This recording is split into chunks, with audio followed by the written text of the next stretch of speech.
అనకాపల్లి జిల్లా అచ్యుతాపురం మండలం నునపర్తి గ్రామస్తులు ఆందోళనకు దిగారు. పంచాయతీ స్థలంలో అక్రమ కట్టడానికి ఎలా అనుమతిస్తారంటూ సర్పంచ్ పంచాయతీ కార్యదర్శిని ప్రశ్నించారు. అయితే కోర్టు ఆదేశాల మేరకు గ్రామ పంచాయతీ బోర్డు తీర్మానం చేసిందని సర్పంచ్ సమాధానం ఇచ్చారు.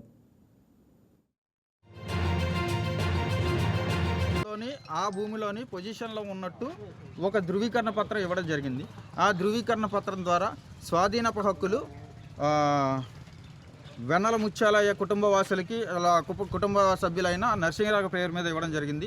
ఆయనకి సంక్రమించిన స్వాధీనపు హక్కుల్ని సేల్ డీడ్ ద్వారా వర్రి మణీంద్రకి సంక్రమించినట్టు ఇక్కడ ప్రాథమిక రికార్డులో ఉంది. సో ఇది యాక్చువల్గా డాక్యుమెంటరీ ఎవిడెన్సెస్.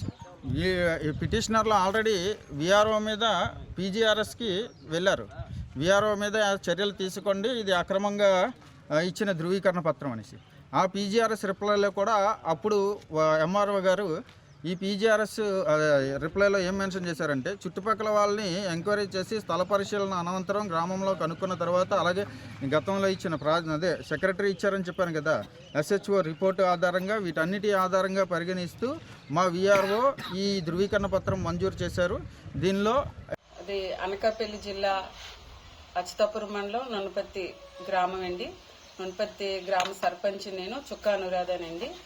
ఈరోజు ఏదైతే నునపర్తి గ్రామంలో పంచాయతీ మీటింగు, బోర్డు మీటింగు జరిగిందో అది హైకోర్టు ఆదేశాల మేరగానే మా సెక్రటరీ గారు ఈరోజు మీటింగ్ పెట్టడం జరిగింది.